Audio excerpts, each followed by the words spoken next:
C'est ça. Fait que tu as 100% raison que la fraude, c'est un petit peu partout, mais j'adore comment tu nous apportes l'éclaircissement à quel point que ils ont resserré la vis pour s'assurer que justement, là, minimiser ces histoires d'horreur-là. S'il n'y a pas de loi, il n'y a pas d'investissement. 100%. On peut pas dans un pays où les lois ne sont pas... OK. Puis, c'est quoi les avantages d'investir à Dubaï au moment qu'on se parle là? C'est quoi les avantages? J'achète une unité, c'est bien beau, OK, j'ai un pied à terre, mais y a-t-il des avantages qui viennent avec ça? Un visa qui va pouvoir venir se rajouter. Dès lors où tu investis plus de 220 000 dollars canadiens, tu as le gouvernement des Émirats qui t'octroie ou t'offre, si tu veux, un visa de résidence. Donc ce visa-là va te permettre de pouvoir... Moi, ce que j'aime beaucoup faire et que je conseille à mes clients au Canada, c'est d'investir à plusieurs. C'est un peu du crowdfunding. Le marché de l'immobilier au Québec est en pleine explosion. Beaucoup d'opportunités pour les acheteurs de première maison et d'immeubles à revenus. Avec la méthode Salador, je vais vous outiller pour faire la meilleure transaction.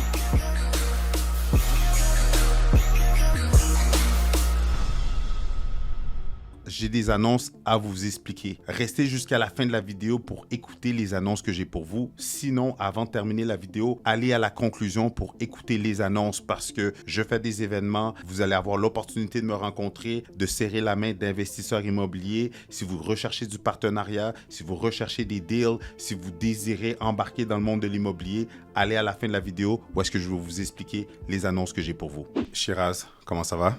Ça va et toi? Ça va super bien. Et pour vrai, Oui. c'était la deuxième personne, il fallait que je te le dise. Oui. Et la deuxième courtière OK.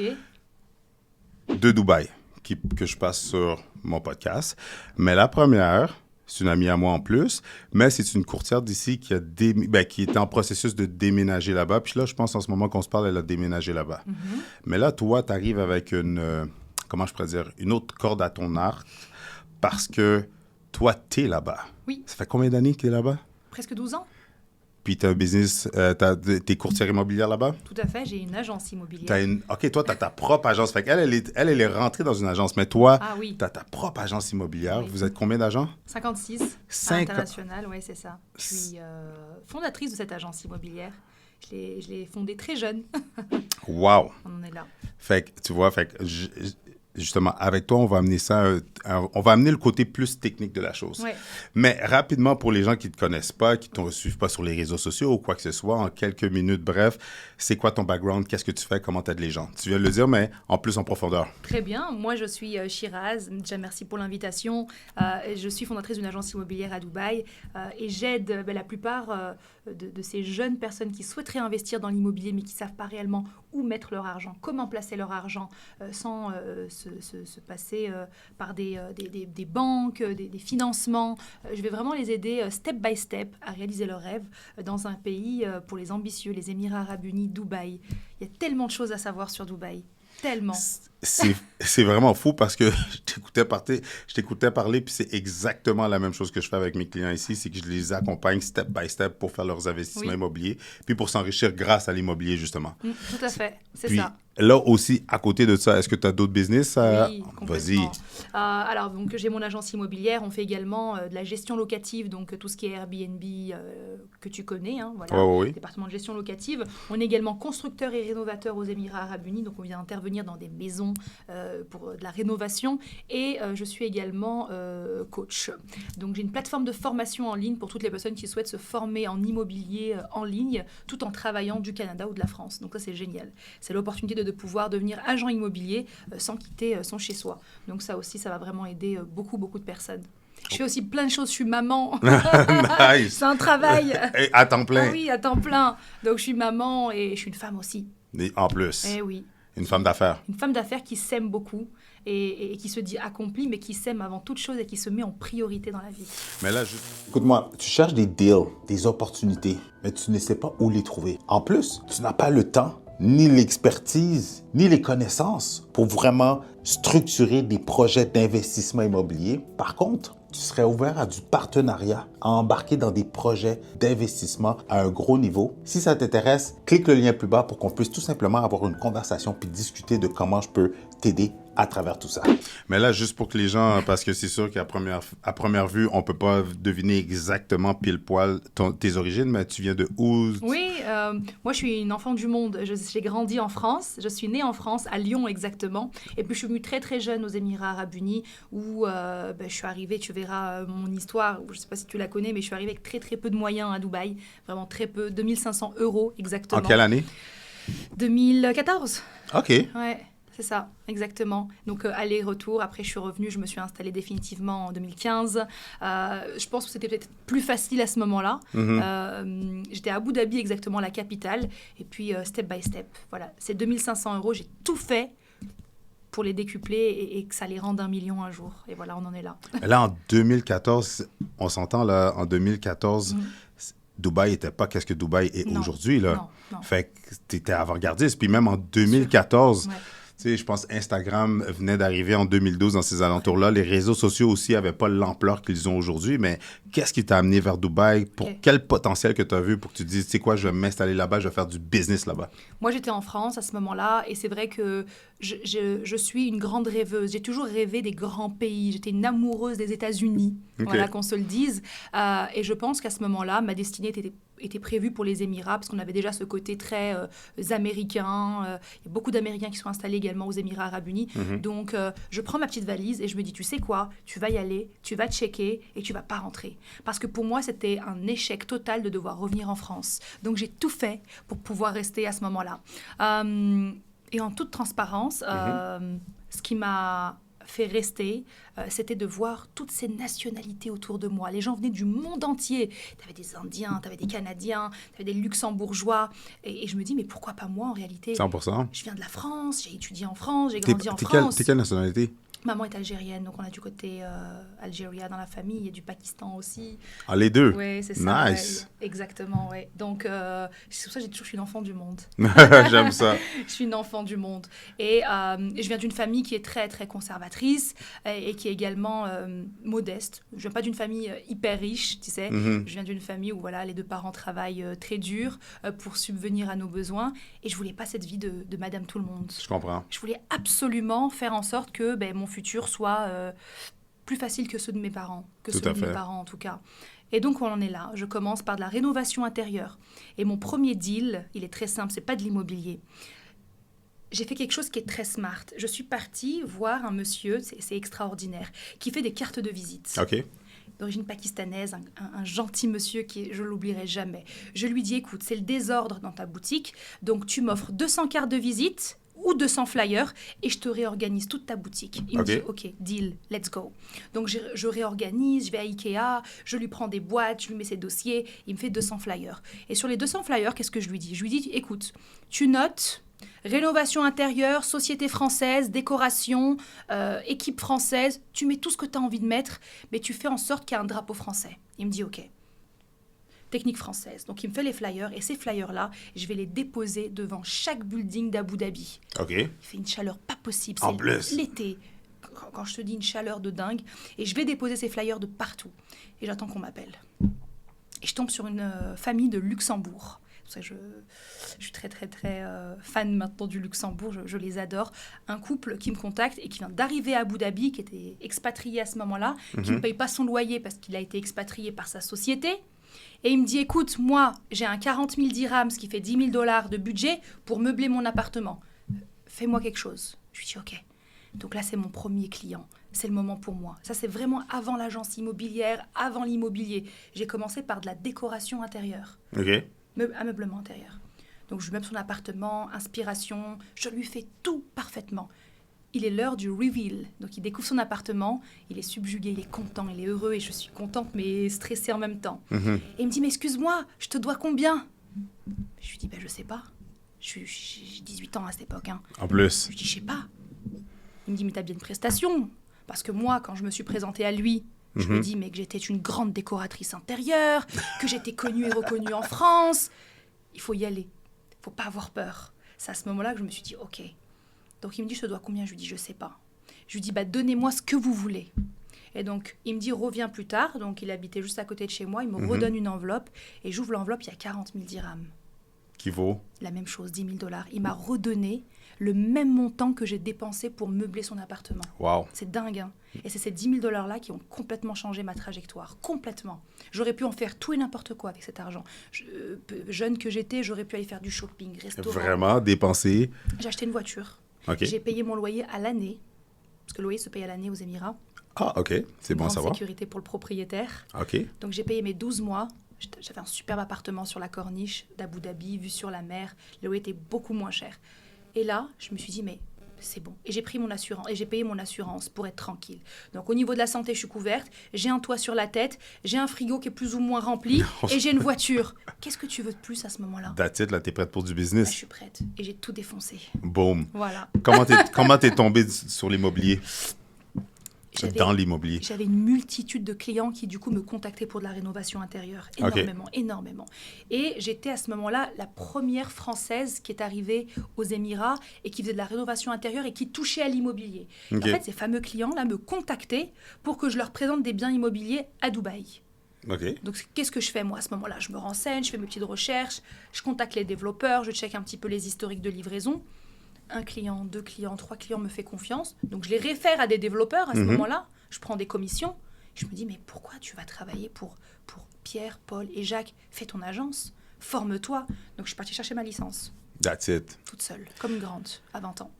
Mais là, juste avant de rentrer dans l'immobilier, puis des prix, puis tout ça, là, parlons des comment je pourrais dire, des rumeurs qu'on entend de Dubaï. Ouais. Parce qu'avec l'autre dame que j'avais eue sur mon podcast, Ouais. elle nous a expliqué justement là, qu'il n'y avait pas de taxes. Puis j'ai eu des commentaires, dates, blablabla, sur, bon, OK, les fraudes ou peu importe, mais parle-nous des taxes. Parce qu'ici au Québec, tu le sais autant que moi, on en paye des taxes. Mais là-bas, quand on a fait un meeting cette semaine, tu m'expliquais qu'il n'y avait pas de taxes. Peux-tu nous expliquer comment ça fonctionne? Oui, tout à fait. La différence avec vous au Canada, c'est qu'en effet, nous avons 0% de taxes. Quand je dis Zéro. C'est zéro. Le mot taxe, on ne veut pas en entendre parler. Tu vois.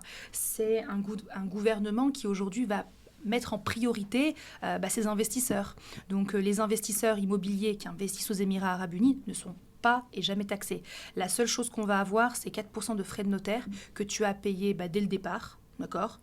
Dès le départ de ton investissement, et puis après, c'est terminé. C'est 4% du prix d'acquisition? Tout à fait. C'est Total. tout. C'est tout, exactement. Fait que tu n'as pas de taxes de bienvenue? Non. Des taxes municipales? Non, jamais. Des taxes scolaires? Arrête. Des taxes parce que c'est une construction neuve? Non. Zéro taxe. 0%. Que tu achètes à 250 000, que tu achètes à 4 millions Non. ou même plus. Non, jamais. Zéro taxe. Ouais. OK, puis en tant qu'entrepreneur là-bas, justement, si je fais du business, c'est Ouais. quoi le niveau d'imposition? Ok, ça c'est différent. On a 9% pour les entrepreneurs. OK. C'est arrivé il y a moins de 2 ans. Donc par exemple, moi je suis imposée à 9%. Sur ton chiffre d'affaires annuel? Tout à fait, exactement. Sur le bénéfice. Sur le bénéfice? Oui, exactement. Donc, je suis imposée à 9%. Et comme je le dis et je le répète, bienvenue, prenez les 9%. Pourquoi ? Tu me prends 9% pour me donner une sécurité. Tu me prends 9% pour me donner une éducation à mes enfants. Tu me prends 9% pour me donner le fait qu'à 4 heures du matin, je peux me balader dans les rues et qu'il n'y a personne qui va venir m'embêter. Tu comprends ce que je veux dire ? 100%. Quand tu payes des impositions, c'est pour avoir quelque chose en retour. Aussi. À quoi bon ? Des infrastructures, Des infrastructures. sécurité, etc. Tout à fait. Le fait de pouvoir avoir des écoles dignes des plus grandes écoles dans le monde. D'ailleurs, le taux de réussite scolaire aux Émirats, il est à 99,9%. Arrête. Il n'y a pas d'échec. Wow. Pourquoi ? Parce qu'on a les meilleures institutions. On a une discipline extraordinaire. Et sur la discipline, on est zéro. Donc, 9%, pour tout ce que je viens de te citer, prends. Mais tu as dit sur le bénéfice, ça veut dire pas sur le brut, sur le net. Oui, c'est ça. Exactement. 9%. 9%. Tu peux déduire, hein, bien évidemment. Ben oui, tu peux c'est faire sûr. des déductions. Si tu as des sociétés, des affaires comme ça. Je ne paye pas 9% en toute transparence. C'est ça. Parce qu'il y a beaucoup de marketing, on fait des événements internationaux. Il y a des dépenses. Il y a beaucoup des de dépenses dépenses. d'entreprise. Il y a beaucoup de dépenses. Donc, c'est OK. C'est OK, c'est que 9%. Donc, de ce côté-là, c'est rassurant. Deuxième mythe ou rumeur, la sécurité. À quel point c'est sécuritaire? Tu vois cette montre-là ? Oui. Je la laisse là sur cette table, OK. dans un Starbucks. Et je reviens dans 24 heures. Elle sera toujours sur cette table. Pourquoi ? Parce que premièrement, le mec qui travaille chez Starbucks, il va même pas oser la toucher pour demander à son patron que quelqu'un... Il va pas la toucher. Il va faire comme s'il l'avait pas vue. Parce qu'il a peur de la toucher et la donner à son patron. Dans le pire des cas, tu as le manager qui va la voir et qui va la prendre délicatement, qui va faire en sorte que ça soit filmé qu'il l'ait pris délicatement, qui va la mettre dans une boîte et qui va attendre que la personne vienne le chercher. Ils ont peur du vol. Encore une fois, c'est tolérance zéro sur tout ce qui est vol, dérapement possible. Discipline. Wow. Il n'y a pas de vol. La maison est ouverte actuellement. Puis pour les femmes qui sont jolies comme toi, qui sont habillées en petite tenue puis tout ça, mais tu me disais que le shir, exactement, c'est tolérance zéro que tu m'avais dit qu'il avait dit un quote, tu peux le répéter? Il dit, donc le roi dit, si vous voyez une femme se promener à Dubaï à 4 heures du matin, habillée comme elle a envie d'être habillée, en petite jupe, petit décolleté, et que personne ne la dérange, sachez qu'elle est à Dubaï. Wow. C'est dingue, hein? Et encore une fois, tolérance zéro sur la critique envers la femme. Elle fait ce qu'elle veut, elle s'habille comme elle veut, dans la mesure, bien évidemment, du respect où Tout elle à se fait. trouve, comme partout, tu vois. Il n'y a pas de jugement. Tu peux avoir... C'est génial, j'ai mon voisin qui est espagnol, de l'autre côté, c'est un Américain, celui qui en face qui est grec. Mais c'est ça, un autre point que j'allais te mentionner, justement, le racisme. Comme moi, je suis un Haïtien, mais je veux dire, est-ce qu'il y a du racisme là-bas? Si quelqu'un des investisseurs veut venir investir, c'est 20 ans de prison. C'est 20 ans de prison pour une remarque raciste. Que ça soit envers un chrétien, un bouddhiste, un juif ou un musulman, on va respecter tout le monde. Tout le monde est respecté. Il n'y a pas de différence. C'est ça que j'adore. Puis tu me disais aussi que même, admettons, au point de vue de la sécurité, encore avec la police et tout ça, là, que même si je jetterais ma gomme, même ma gomme, j'ai pas le droit de jeter. Ouais. T'es vraiment sérieuse? Oui, c'est vrai. Tu as $500 de penalty, d'amende, si tu le jettes par terre. Comment qu'ils vont le savoir? Il y a des caméras de partout. Il y a des... Wow! Ouais. C'est à ce point-là que c'est technologique, qui sont vraiment là, à la virgule près là, sur la discipline, sur les règlements et tout. Je pourrais t'en parler pendant des heures. J'en ai eu des histoires ces 10 dernières années, parce que quand tu arrives, parfois tu prends ton smartphone en conduisant, faut pas le faire, tu as une notification qui te prend, faut pas, c'est impossible. Tu touches pas ton téléphone sur la route, tu as les caméras infrarouge qui te repère avec le téléphone, tu as une amende immédiatement. C'est 1000 dirhams, c'est 250, j'en ai beaucoup. Hein. Oui, allô, je veux réserver l'appartement tout de suite, là. Moi, je prends mon smartphone, hein, tu sais. Ben, c'est ça.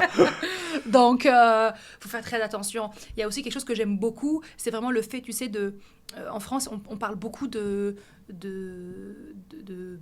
comment on dit ça, le fait de déranger les enfants à l'école, le fait qu'il y ait beaucoup de menaces dans les écoles. Le bullyisme.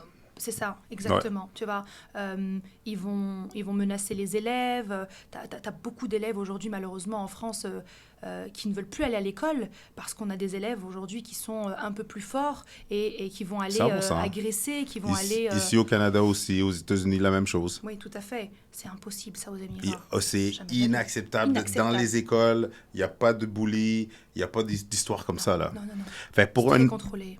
Tout est contrôlé. Fait que pour un investisseur qui voudrait pas juste voyager pour sa famille, mais qui voudrait investir, s'installer, avoir un pied à terre, ça, tu es en train de me dire là, qu'il peut arriver du jour au lendemain. Là, est-ce qu'il y a du monde qui font du pickpocket? Non, jamais de la vie. Encore moins. Non, c'est... Fait que question sécurité, tout est nickel. J'ai un jeune Canadien qui est venu il y a 6 mois. Il a acheté un bien immobilier à Dubaï.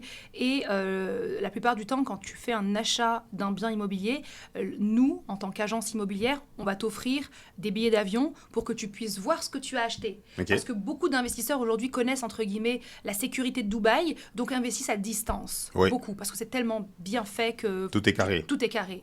Donc, il a fait son achat. On lui a envoyé ses billets d'avion. Il est venu à Dubaï avec sa famille. Il s'est installé dans un superbe hôtel vers la plage. Et le soir, il est parti sortir avec ses enfants. Il a perdu son fils. Okay. Il y avait une espèce de foire avec, tu sais, plein d'animations, exhibition. Et là, il ne trouve plus son fils. Il commence à paniquer, il pleure, il hurle. Mon fils est parti. Calmos. Ton fils n'est pas parti. On va le trouver en 2 secondes, j'en suis sûre. Mm-hmm. Donc, il appelle le mec de la sécurité, il dit « Mon fils, il a disparu, voici sa photo. » Il lui dit « Ok. » Ils vont à la tour de contrôle, ils prennent la photo de l'enfant, ils la scannent, ils trouvent l'enfant. Arrête. Les caméras sont tellement performantes. L'enfant était à 500 mètres, hein. C'est pas quelque chose de dingue. Hein. En plus. Il s'est fait défoncer, le gamin. Il s'est fait punir. C'est fini, je veux plus que tu sors. Il a eu la peur de sa vie, tu sais. Ils l'ont trouvé. OK. Le dernier point sur les rumeurs, qu'est-ce qu'on entend, puis tout ça, les fraudes immobilières. J'ai entendu dire que justement là-bas, des fois, quand on fait des investissements, c'est les contracteurs qui peuvent te frauder. T'embarques dans des projets, puis finalement, le projet ne se réalise pas. À quel point c'est vrai ou c'est quoi? Est-ce qu'il y a eu du resserrement par rapport à ça? OK. Il y a toujours de la difficulté à encadrer les choses dans n'importe quel pays au monde. Ça, c'est sûr. Ça, c'est partout. Prenons le cas des Émirats arabes unis. C'est un pays qui a seulement 53 ans. OK. Tu te rends compte que quand tu arrives à Dubaï, tu vois une des plus grandes tours du monde, le Burj Khalifa, qui est déjà impressionnante. L'architecture, elle est resplendissante. Tu arrives, tu te dis, mais attends, ils ont fait ça en 53 ans, c'est l'âge de ma mère. 53 ans. T'en as en France, ça fait 100 ans, ils ont toujours pas nettoyé la rue derrière chez moi. En plus. Tu vois ce que je veux dire? Donc, en 53 ans, le Shir essaie de faire de cette ville la ville la plus sûre au monde avec le moins de scams possible. Okay. Bien évidemment, tu peux pas gérer l'humain. Maintenant, en termes d'investissement immobilier, ce qu'il faut savoir, c'est qu'il y a des réglementations et il y a des lois à suivre. Tu ne peux pas aujourd'hui être promoteur immobilier si tu n'as pas de garantie bancaire. Il faut absolument que tu aies un escrow account. Donc, l'argent n'est pas touché par le développeur, il est touché par le gouvernement. Ce sont des comptes qui sont séquestres. Je crois qu'on appelle ça une fiduciale ici, quelque chose comme ça. Anyway, donc, tu peux pas être scammé par un développeur. La seule chose qui peut arriver, c'est peut-être, oui, des délais de livraison éventuellement. Ça, c'est sûr. Comme ici, il y en a tout le temps. Là. Ce sont des choses qui peuvent arriver, mais ça ne va pas être des délais de livraison qui vont être perturbants ou alors qui vont te faire perdre de l'argent. Parce qu'il faut savoir que délai de livraison égale pénalité pour le promoteur immobilier. Donc lui, il ne veut pas se faire pénaliser. OK. Donc il va faire son maximum, mais il ne peut pas livrer quelque chose qui n'est pas terminé non plus. Aussi. Donc le scam ou l'arnaque n'existe pas de ce côté. C'est réglementé, il y a des escrow accounts, il y a des limites à ne pas dépasser en termes de retard de livraison. J'incite toutes les personnes qui sont actuellement ou qui veulent faire des investissements immobiliers à Dubaï ou en Floride ou peu importe, aller avec un promoteur immobilier, un développeur qui a un historique de livraison. Sinon, tu n'y vas pas. C'est sûr. Parce que tu veux être cobaye, toi? Est-ce que Non. tu veux être le premier sur... Non. Tu vois? Donc...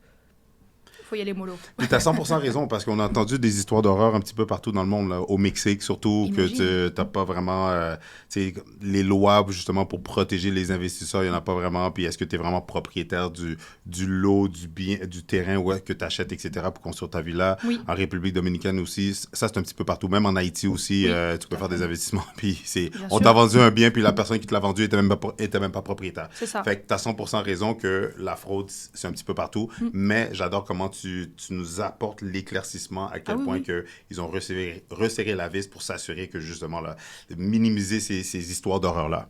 S'il n'y a pas de loi, il n'y a pas d'investissement. 100%. Pas dans un pays où les lois ne sont pas claires, nettes et précises. Exact. Sinon, tu fonces dans un gouffre. 100%. Mais là, tu as grandi à Dubaï. C'est quoi justement, là? Puis qu'est-ce que j'ai entendu aussi à Dubaï, c'est que aux 3 mois, là, les tours sont construites. Admettons, tu vas à Dubaï, tu reviens 3 mois plus tard. Oui, c'est vrai. Hein? Puis c'est comme, tu as de la misère à reconnaître. Oui, c'est vrai. Là, c'est où les hotspots? Où est-ce qu'on devrait regarder pour investir, acheter? Les gens qui veulent un pied à terre, c'est quoi selon toi? Tu sais, les Émirats, on va prendre le cas de Dubaï qui est une ville, d'accord? Oui. On a Dubaï, on a Abu Dhabi qui est la capitale, et on a RAK, R-A-K, qui est un émirat qui est collé à Dubaï. C'est comme si je dis genre Laval, Montréal. Okay. Deux villes qui sont collées. Je sais pas si tu as entendu, mais ils sont en train de construire l'un des plus grands casinos au monde. The Wynn. Wow. The Wynn. OK. Comme à Las Vegas, mais chez nous, aux Émirats. Ça va être resplendissant. C'est un Las Vegas sur l'eau, vraiment sur l'eau, c'est sur la mer. Je te montrerai, c'est magnifique. Et tout autour de ce Wynn, on va avoir des projets immobiliers, d'accord? Donc, je pense que it's a hot spot. Tout ce qui va tourner autour de Wynn, c'est à prendre en considération et c'est pas si élevé que ça parce que c'est un nouveau développement, d'accord? Okay. Ensuite, prenons le cas de Dubaï, qui est un autre émirat et qui est l'émirat le plus touristique. On connaît tous le Burj Khalifa, qui est la plus grande tour du monde. Tout à fait. OK? Donc, tu as le Burj Khalifa, et tout ce que tu vas voir autour du Burj Khalifa, c'est le downtown, comme on l'a dans toutes les grandes villes. c'est déjà saturé, c'est déjà cher. On n'achète pas à downtown, on n'achète pas dans cette localisation-là parce qu'on achète déjà cher. Je comprends. C'est déjà élevé. Le prix au mètre carré, il est déjà au maximum. Tu vas pas faire plus d'argent que ça en plus-value.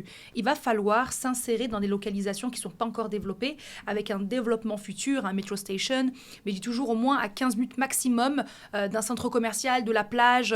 C'est ce qui se fait souvent à Dubaï. Et tout ça pour minimum $250 000 de prix de départ. Wow. Ouais. OK. Ce qui est correct. Puis là, tu me disais aussi l'aéroport. Qu'est-ce qui se passe avec l'aéroport? J'ai entendu qu'il va être déménagé ou il va-tu en avoir deux? Alors, ce qui se passe, c'est qu'ils sont en train d'ouvrir un des plus grands aéroports à nouveau du monde. C'est un gros complexe. Hein. On ne parle pas que d'un aéroport, ça va être toute une ville autour de cet aéroport. Okay. Donc, ils vont arrêter et stopper tout le département Emirates, donc tous les vols Emirates qu'on connaît sur l'ancien aéroport. Donc, ce côté-là de l'aéroport va être complètement fermé et ça va être installé dans le nouvel aéroport. Nice. Donc, je pense qu'ils vont garder encore quelques liaisons sur l'ancien aéroport avec quelques vols peut-être... tu sais, dans les pays du Golfe ou même les pays asiatiques qui sont juste à côté. Mais sinon, tous les grands vols, ça va être de l'autre côté. Ça va être magnifique. Super. Puis là, tu nous as mentionné justement, il y a le downtown, il y a la capitale, mais sinon, c'est...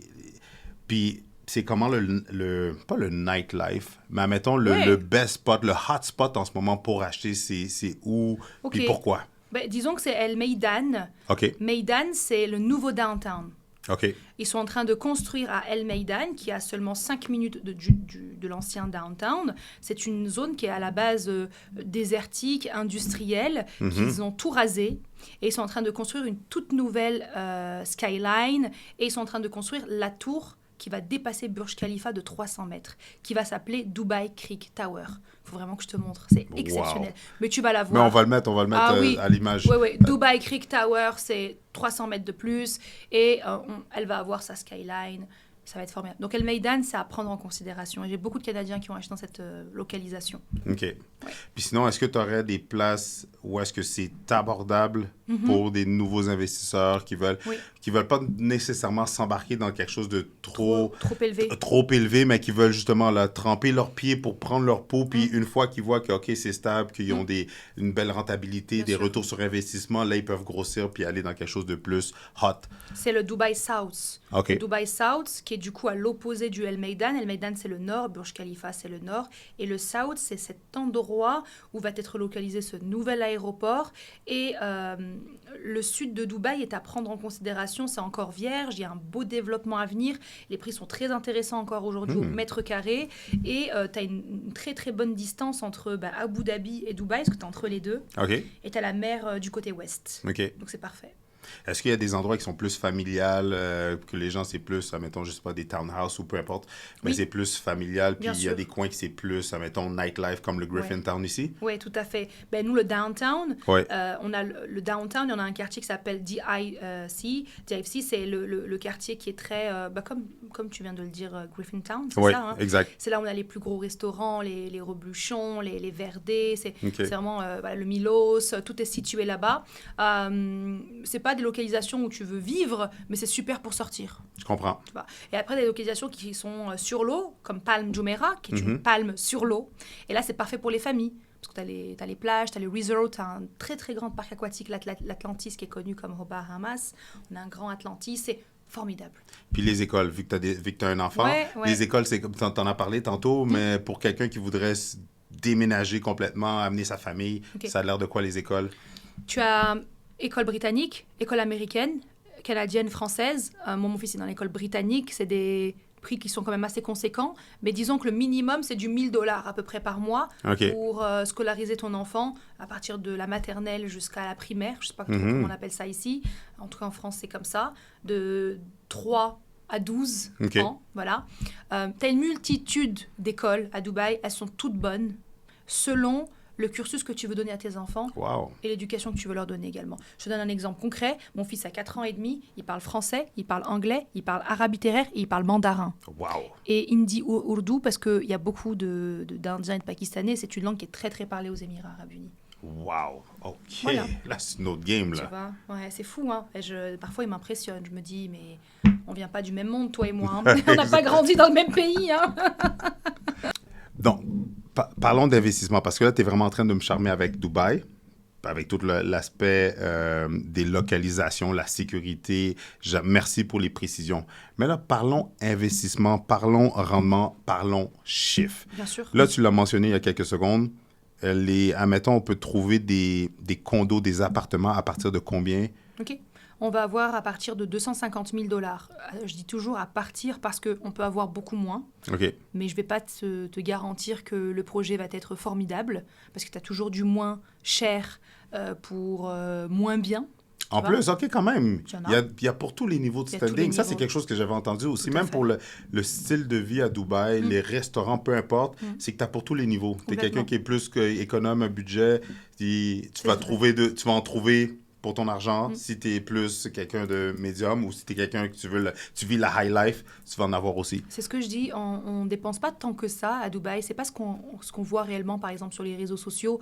Oui, c'est très beau, c'est parfois superficiel, mais il y en a pour tout le monde, tu vois. Okay. Donc 250 000 $, attention, pour une résidence avec salle de sport, sauna, hammam, jacuzzi, conciergerie 24 heures sur 24, voiturier, tu as garderie pour les enfants, tu as des commerces en bas de ta résidence, café, Starbucks, restauration pour 250 000 $ et que tu ne payes pas en une fois. Ce n'est pas cash 250 000 $. Nous avons des facilités de paiement sur plusieurs années et sans intérêt. Ça, c'est le plus important. On ne passe pas par une banque qui nous prête de l'argent. Ce sont des financements anticipés entre toi et le promoteur immobilier. Tu veux que je te fasse un exemple? S'il te plaît. Et juste en passant, si vous êtes quelqu'un qui recherche des opportunités, si vous désirez embarquer dans l'immobilier, si vous voulez faire votre première acquisition, investir, grossir votre parc immobilier, si vous êtes quelqu'un que vous avez des revenus, mais vous n'avez pas le temps ni l'expertise pour pouvoir structurer des projets, j'ai la solution pour vous. Cliquez le lien pour le bas pour qu'on puisse tout simplement avoir une consultation et qu'on regarde comment je peux vous aider à vous partir, à avoir de l'immobilier dans votre portfolio, à faire votre première acquisition, à grossir votre parc immobilier ou même aller chercher une vraie formation qui va vous permettre de scale dans le monde de l'immobilier. Prenons le cas d'un appartement à 250 000 $. Vas-y. Donc, si l'appartement coûte 250 000 $, le développeur va te donner une mise de fonds, il va te demander une mise de fonds de 20%, 50 000 $. OK. Donc ça, c'est vraiment la mise de fonds obligatoire pour avoir quelque chose de correct. OK. Donc 50 000 $, 20%. Ensuite, tu as les 4% de frais de notaire que je t'ai mentionnés. OK. Donc 24%. Tu rajoutes tes 4% de frais de notaire. Et ensuite, tu vas avoir, ne l'oublions pas, c'est un projet ou une promotion qui est en cours de construction. Donc elle n'est pas prête. Elle va être prête dans 2 ans. OK. Ce sont les constructions classiques. 2 ans pour monter une belle tour. Pendant 2 ans, tu vas te serrer un petit peu la ceinture et tu vas payer 1% par mois de la somme totale. Qu'est-ce que ça signifie? Ça signifie que sur un condo de 250 000, tu vas donner 2 500 $ par mois pendant 2 ans. OK. 2 ans sont passés. On récupère les clés de ton appartement. Mais là, on est rendu, tu as déposé 50 plus environ 2500 fois 24 mois, ça donne... 2500 fois 24. Ça fait 60 encore. Ça fait 60. Ouais. Fait que là, on est à 110 000 que tu as donné sans compter les 4% du frais de notaire. Parfait. Fait que là, on est à 110 000. Il manque encore une partie. Qu'est-ce qui se passe? Cette dernière partie, cet appartement est prêt. On le met en location. Il y a un locataire qui va venir dans ton appartement. Donc, il va payer à ta place les 1% par mois que tu devais au promoteur immobilier. OK. Donc, toi, le reste à payer au développeur, c'est le locataire qui va payer à ta place. Parce que tu as un délai de paiement total de 8 ans. OK. Wow, ça, je savais pas. Voilà, donc tu as un délai complet de 8 ans. Donc, toi, tu as 8 ans pour donner 250 000 $ au développeur. Donc, tu as déjà donné une bonne partie. 110 000 sont partis. Le reste, c'est en mensualité tous les mois. Sachant que un condo pareil, tu le loues minimum 4 000 $ par mois. Donc, tu as déjà 2 000 et quelques dans ta poche. Après, bien évidemment, tu as des charges de condo. Les frais de condo sont environ de combien? C'est pour un appartement pareil, on est autour de 12 dirhams le square feet, ça fait du 120 $ par mois de charges de copropriété. Pour 120 $? Ouais.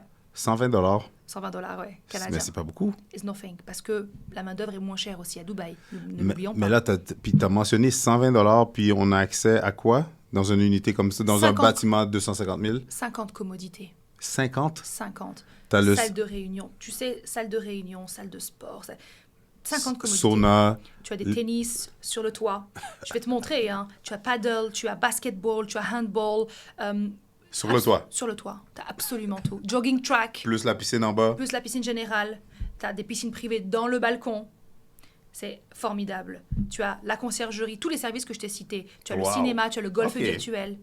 Fait que pour 120 $, puis t'as combien de chambres à coucher pour 250 000? One bedroom. One bedroom, environ combien de pieds carrés? 75 mètres carrés. Qui donne environ 800... Square feet. 800 dans les alentours de 800 pieds carrés. Parfait. C'est vraiment intéressant. OK, puis admettons, si on voudrait un 2 chambres à coucher, là, on parle de combien environ? 320. 320 000. Tout à fait. Minimum. Dans une belle promotion. Avec les mêmes conditions d'achat, c'est toujours le 50 000 de départ ou plus le montant est élevé, plus c'est plus gros le Non, c'est toujours down payment? 20% de mise de fonds. C'est toujours 20%. OK, c'est 20% toujours. Sur l'acquisition. Voilà, tout à fait. Que ça soit pour ce développeur ou bien un autre. Et ensuite, tu as des développeurs qu'on appelle gouvernementales, qui ont des contrats avec le gouvernement. Donc, disons que c'est un petit peu la crème de la crème des promoteurs immobiliers. Ce sont des promoteurs avec lesquels tu es plus ou moins certain de faire une belle plus-value, parce que c'est un nom. Tu comprends? Et ces fameux promoteurs immobiliers, eux aussi proposent des facilités de paiement, mais beaucoup plus courtes. OK. C'est 3 ans, max.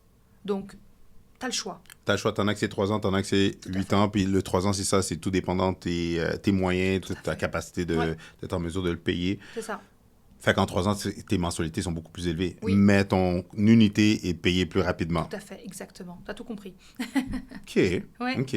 Puis là, on parle de quoi pour des investisseurs qui veulent acheter, qui veulent mettre la main sur un bien?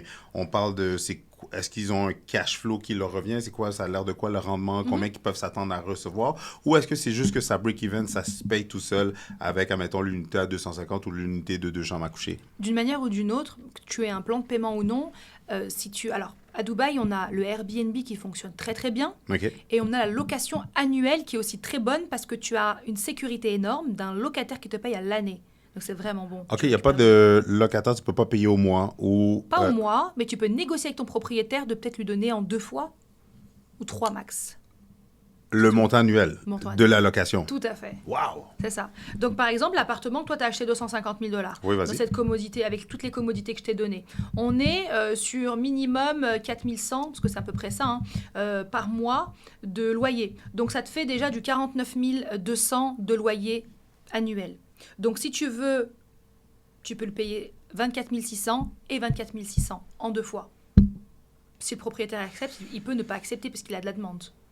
C'est vraiment pour t'aider qu'il te fait ça. En plus. Voilà. Mais le mieux, c'est vraiment de faire un chèque ou un transfert bancaire. On appelle ça un chèque ou un transfert bancaire.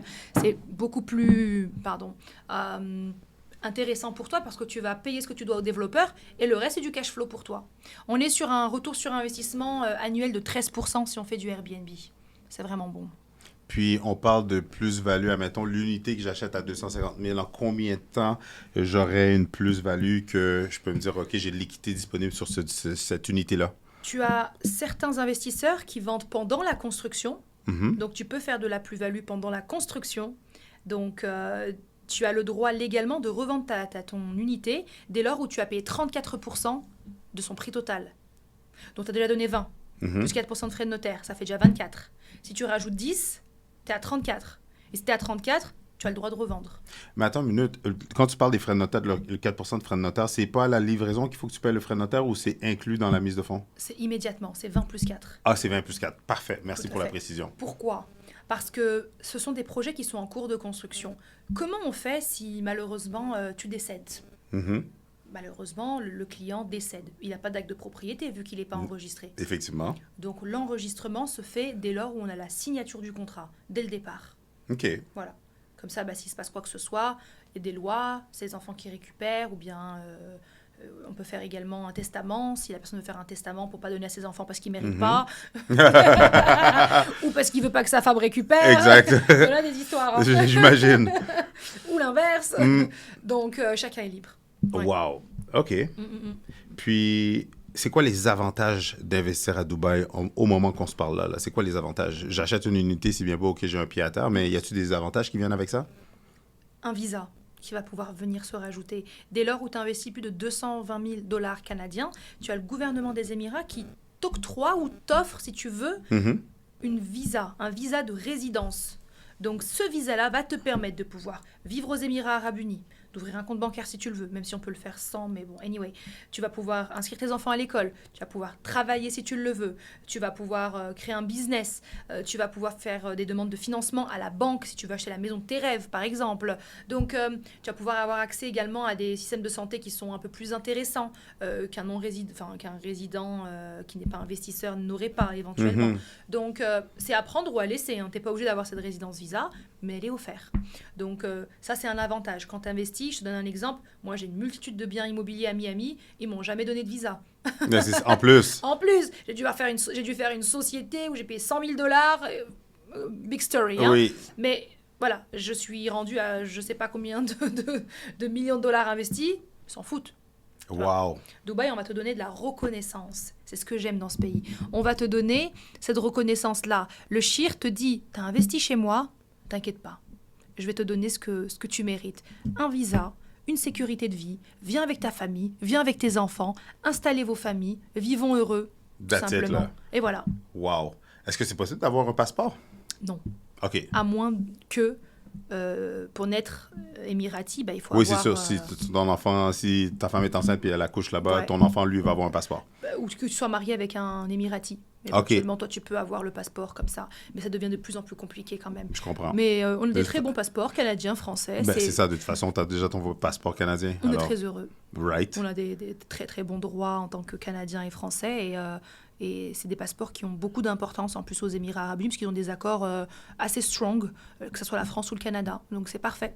OK, mais là revenons sur la partie de taxes. Parce que tu me dis, là, OK, là, je suis un investisseur, j'achète un bien, je suis en mesure d'avoir un cash flow qui me revient.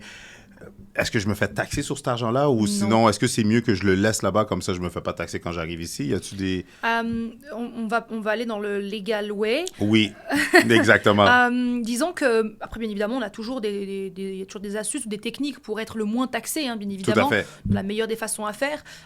Quand tu fais un investissement immobilier à Dubaï, moi, ce que je vais considérer, ce que je vais conseiller mon client, c'est de lui ouvrir un compte bancaire à Dubaï pour que ses loyers tombent sur ce compte bancaire Tout à Dubaï. à fait, ben oui. Classique, c'est la plupart du temps, c'est comme ça que ça se passe. Donc, toi, ce qui va se passer, c'est que tu vas ouvrir ce compte bancaire, tu vas avoir une carte de crédit. Pour cette carte de crédit-là, t'en fais ce que tu veux. Tu peux retirer de l'argent, tu peux faire des paiements en ligne, tu peux te faire des transferts. Donc, ça, c'est parfait. Est-ce que ça se fait pas de manière instantanée là, tout de suite, là, mais je veux dire, ça y a-tu un certain délai, 3 mois, 6 mois, 1 an d'installer, d'avoir ouvert le compte bancaire ou ça peut se faire quand même assez rapidement? Le compte bancaire, il s'ouvre dès lors où tu as signé ton contrat et que tu as payé tes 20 et tes 4%. OK. Ça vient avec. Voilà, c'est comme le dessert à la fin du repas, tu vois. Puis le visa? Et le visa, il faut que tu aies payé 50% de la somme totale. OK. Ouais. À 50% là, tu fait. es éligible à faire une demande pour avoir ton visa. Exactement, c'est ça, tout à fait. Wow. Oui. Il y a pas mal d'avantages.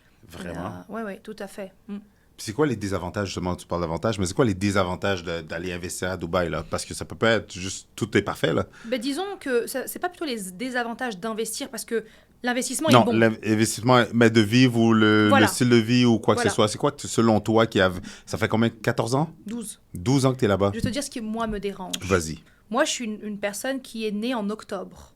OK. It's my month. I'm a Libra. Là, on est le 16. C'était le 4, mon anniversaire. Je suis née en automne.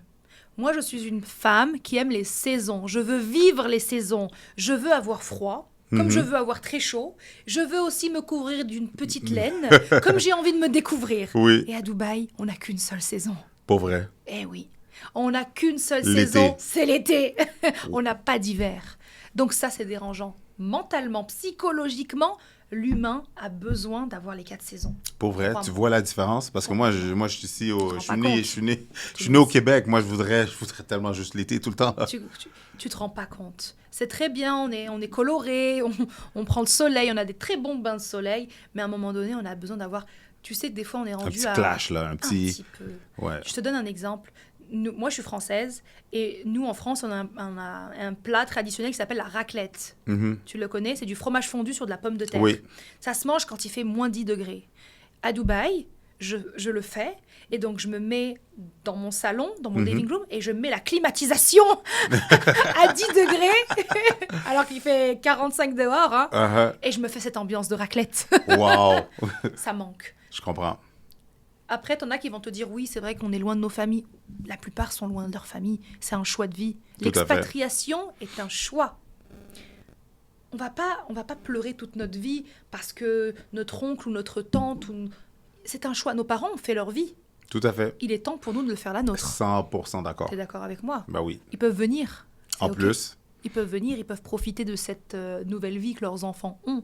Donc, c'est ce que je dirais qui est le plus difficile, c'est vraiment les saisons et autre chose peut-être. C'est un pays qui te pousse à l'excellence. de quelle manière? De la manière d'être toujours le meilleur dans tous les domaines. C'est-à-dire que, en tant qu'entrepreneur, aujourd'hui, t'as pas le droit à... T'as le droit, hein, mais disons que on va tout faire pour pas être dans l'échec. Je comprends. On veut pas décevoir nos clients. Je comprends. On veut pas décevoir le développeur. Je vais te donner un exemple. Moi, par exemple, en 2023, j'ai vendu plus de 200 millions de dirhams en maison. OK. Ce qui fait 200 millions, 50 millions de dollars. OK. 50 millions de dollars, c'est énorme. J'étais devenue folle de compétition. Tiens, je courais. Je me suis oubliée. Et le promoteur me voyait comme une lumière parce que je lui ai vendu toutes ces maisons. On était... Ces unités, etc. Tout est parti. C'était un superbe complexe de village. Je te les ai montrés sur l'eau. Mhm. Les clients ont fait des très, très belles plus-values. Même moi, ça me rend tellement fière. Elle est là la difficulté. C'est que tu n'as pas de moment de calme. Je comprends. Par exemple, vous, ici... ou en France, j'aime beaucoup, on va vraiment prendre le temps parce que c'est Christmas time, ou c'est... Ici, nous, c'est le temps des fêtes et le congé de la construction. Le congé de la construction. Oups. Donc, vous avez ce temps mort Je comprends. de souffler un peu, et d'ailleurs, on vous l'oblige. On Ah, vous mais oblige, oui, c'est hein. obligatoire. On va pas te trouver en train de faire des listings pendant le congé de la construction. Ben, le listing, oui, mais je veux dire, tu le vois, tu le sens que la ville est en slow-mo, là, que tout Oui. est au ralenti. Oui. Nous, non. On n'a pas de day Vous, c'est off. constamment la performance. Si tu rates une journée, c'est comme si tu avais raté une année. Wow. Et moi, j'ai été malade à un moment donné. Je suis tombée malade et ce qu'il m'a fallu, c'était de me reposer à la maison. Je comprends. Et je n'acceptais pas. Pour vrai? J'acceptais pas de rester à la maison, de devoir me reposer. C'était un supplice pour moi. Aujourd'hui, ça va mieux. J'ai compris que non. Aujourd'hui, je m'inflige pas des horaires de travail de dingue. Mais fut un temps, et d'ailleurs, les nouvelles personnes qui arrivent à Dubaï, ne rentrez pas dans ce mécanisme de devoir être la meilleure ou le meilleur. C'est OK. Mais en parlant de ça, Sunia, c'est drôle, avec toi, on est rentré dans le vif du sujet, puis on a parlé de Dubaï, ton histoire, puis tout ça.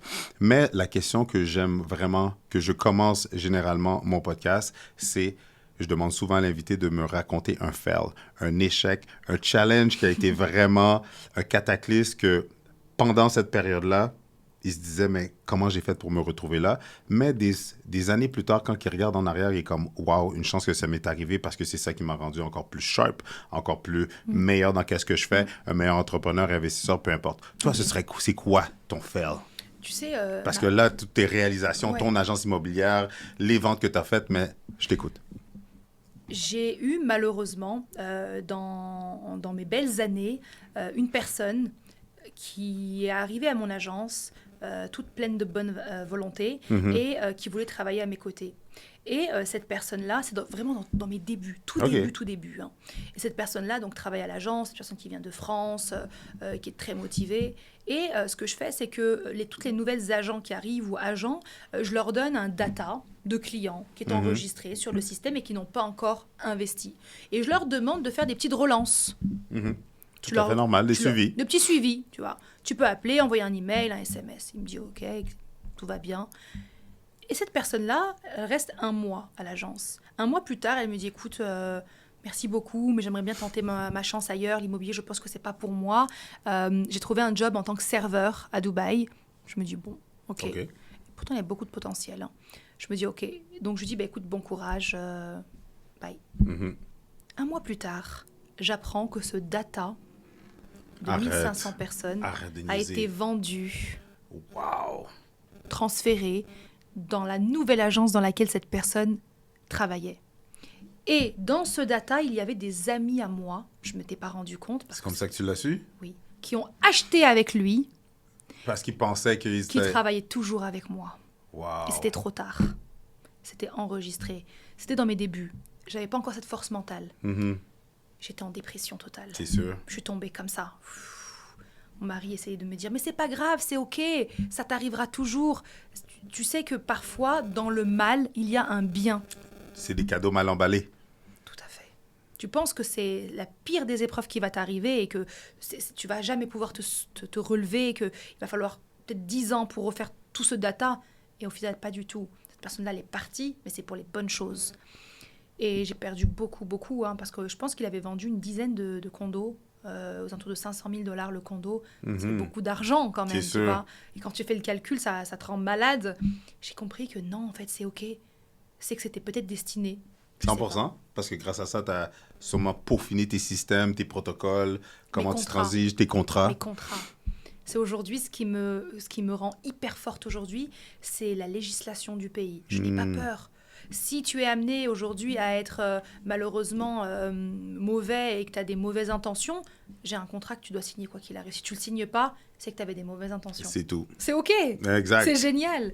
Donc, c'est vrai qu'à ce moment-là, c'était pas big fail, mais je me sentais tellement stupide d'avoir fait confiance rapidement à une personne qui venait d'arriver en plus.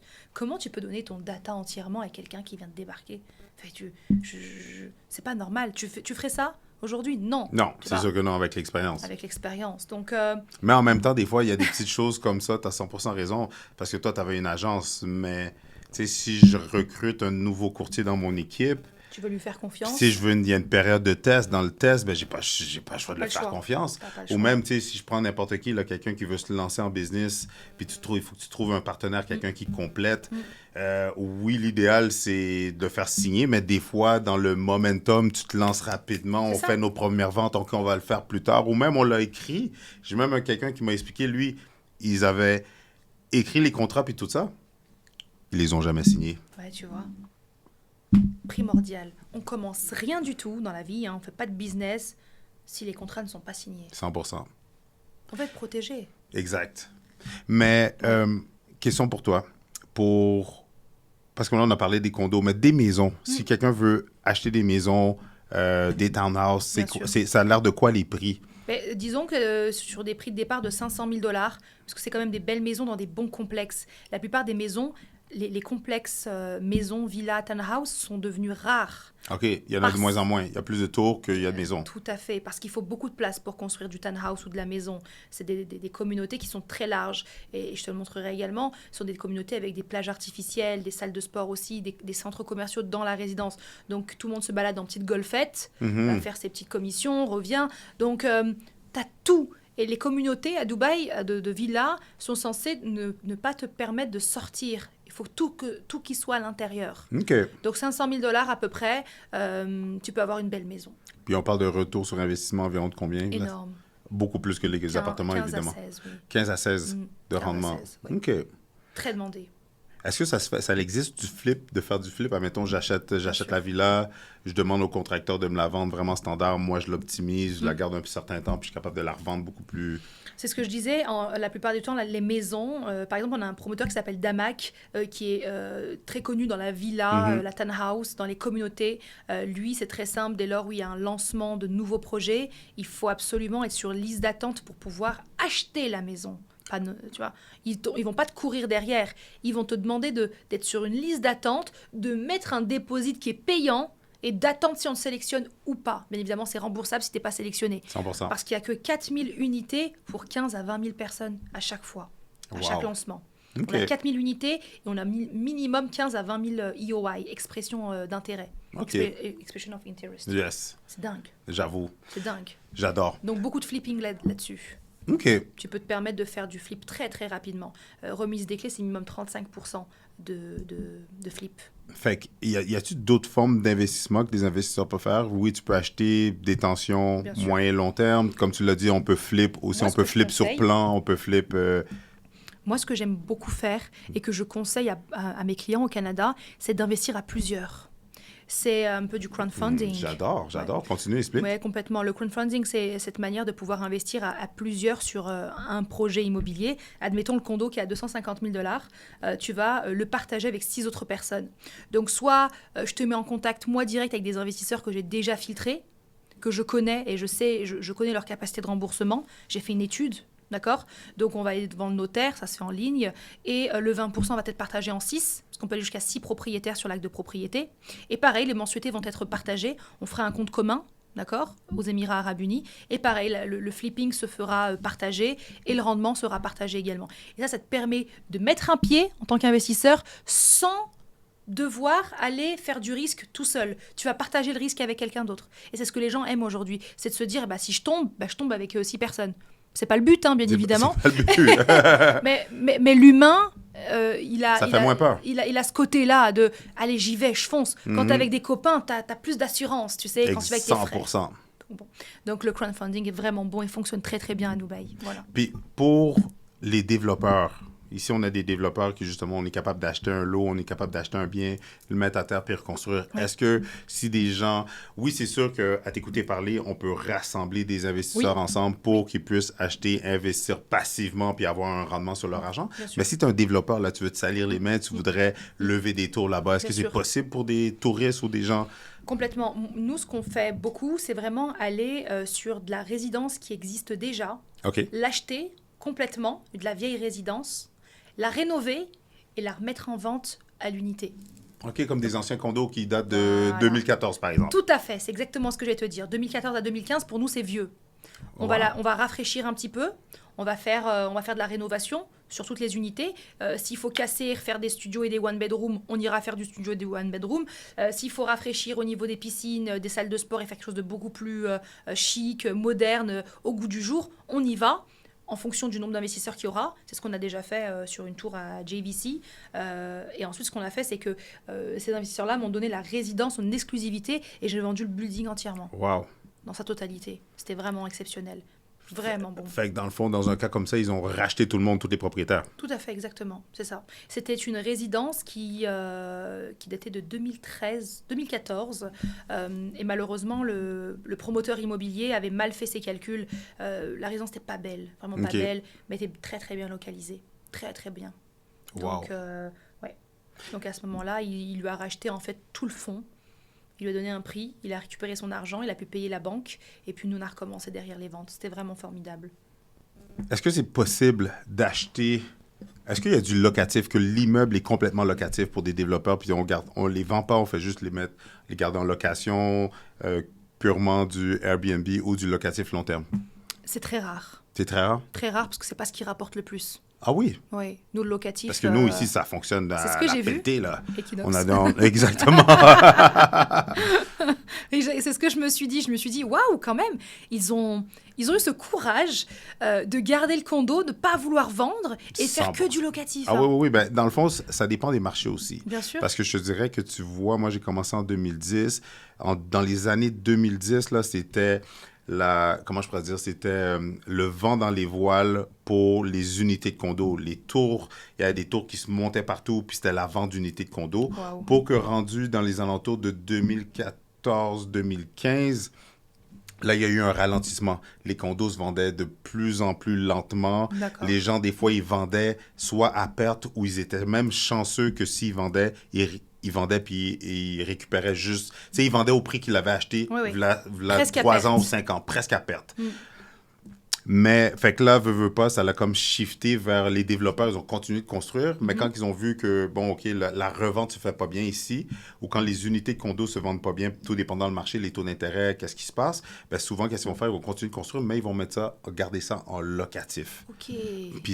Puis aussi, on a quand même le problème de manque de logement.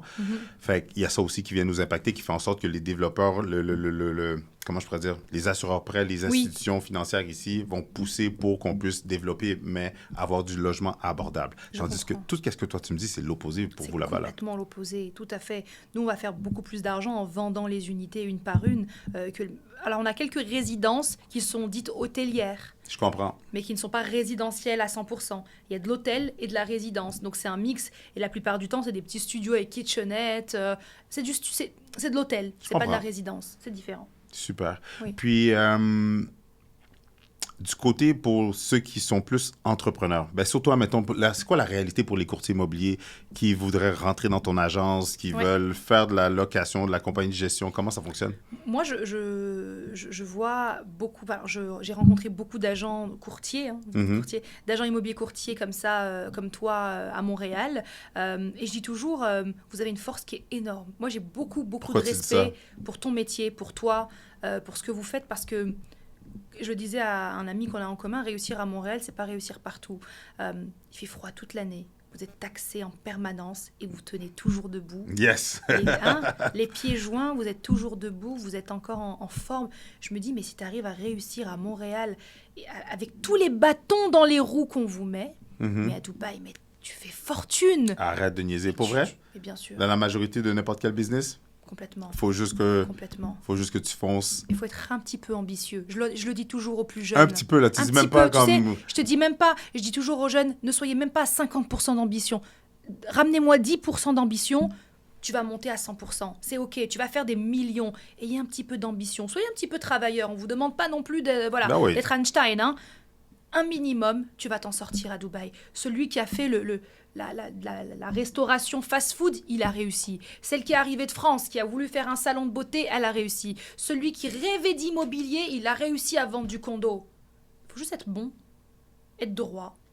Par contre, si tu veux, et que tu as l'esprit de vouloir arnaquer les gens, que tu sois pas dans le conseil, tu vas pas aller très loin. Si t'es pas de bonne foi. Si t'es pas de bonne foi, ton chemin va s'arrêter très très vite. Le voyage, là, il va...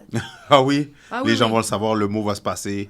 Tout à fait. Par contre, j'invite vraiment tous les courtiers immobiliers ou toutes les personnes qui ont cette envie de faire de l'immobilier à l'international et même de vouloir tester Dubaï, allez-y, foncez. Si ça marche pour vous ici, ça peut marcher ailleurs. Ça, c'est sûr. Bien sûr. Bon. Ouais. Et on recrute.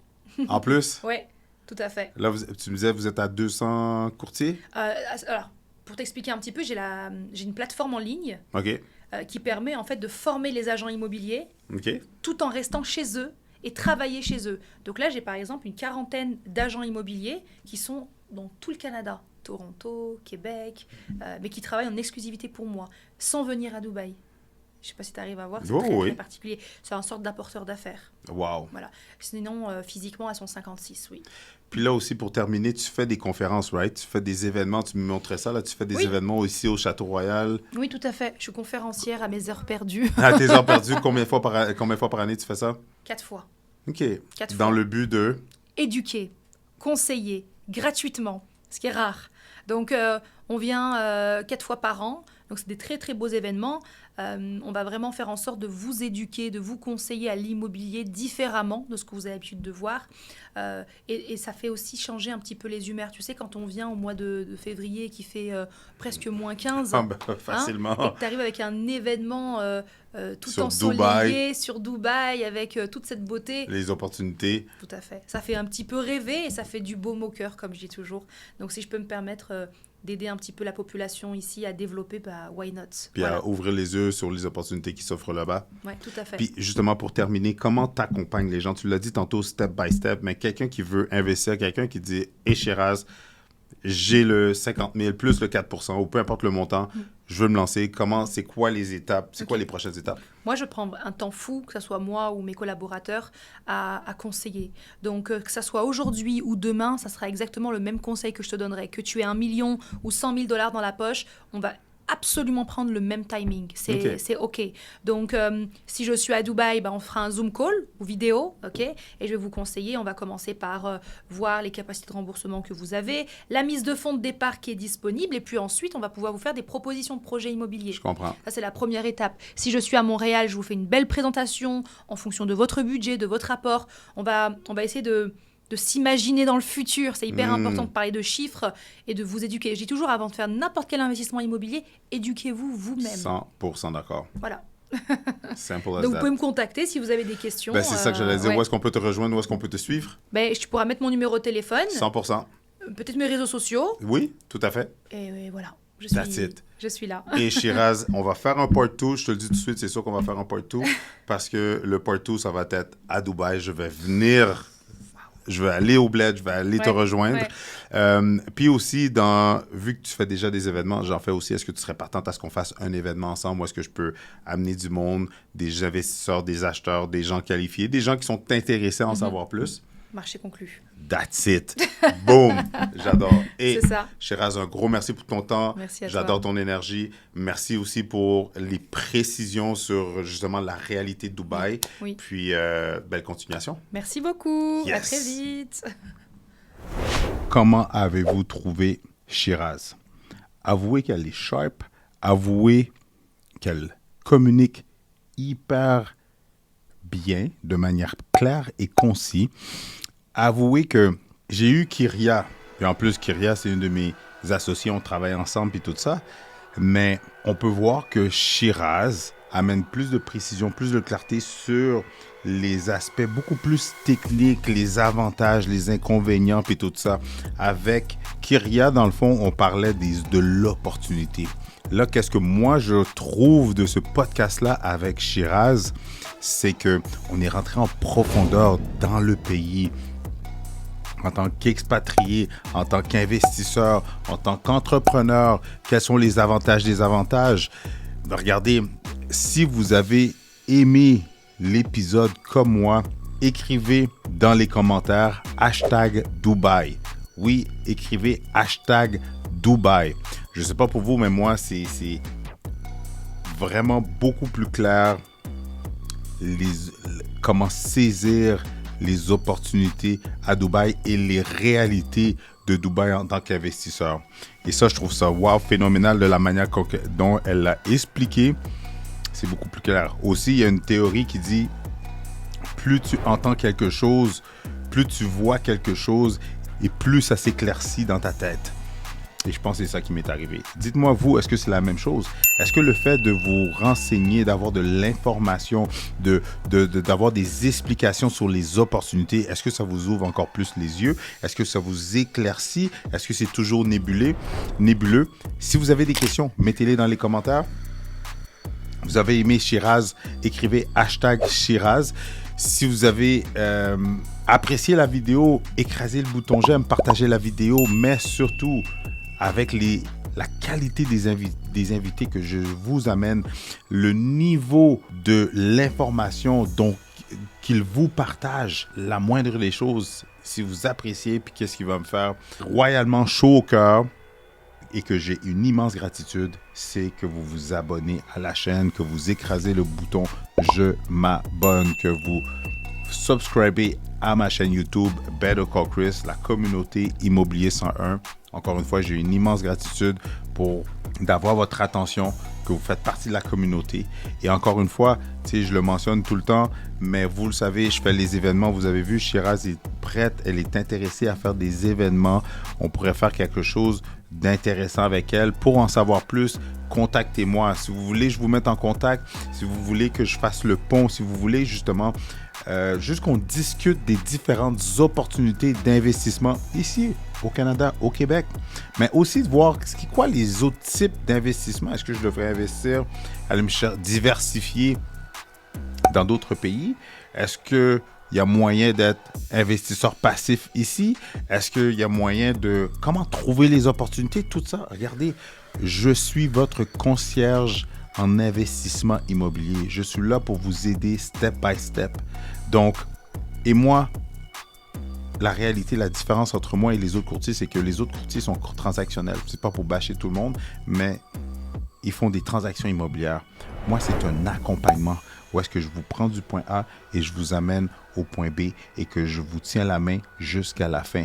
Que ce soit dans l'acquisition, dans la recherche, dans pas l'accompagnement, mais dans les travaux d'optimisation, que ce soit d'avoir un écosystème, que ce soit vous êtes un débutant, un intermédiaire, quelqu'un d'avancé, que vous recherchez des opportunités, encore une fois, ou que vous recherchez le type d'investissement qui va selon votre type d'opportunité, mais surtout selon vos objectifs, c'est ma zone de génie. Alors, pourquoi pas en bénéficier? Je suis à votre service. Alors, si vous aimeriez avoir d'autres trucs, astuces ou stratégies gagnantes, je vous suggère de regarder cette vidéo-là.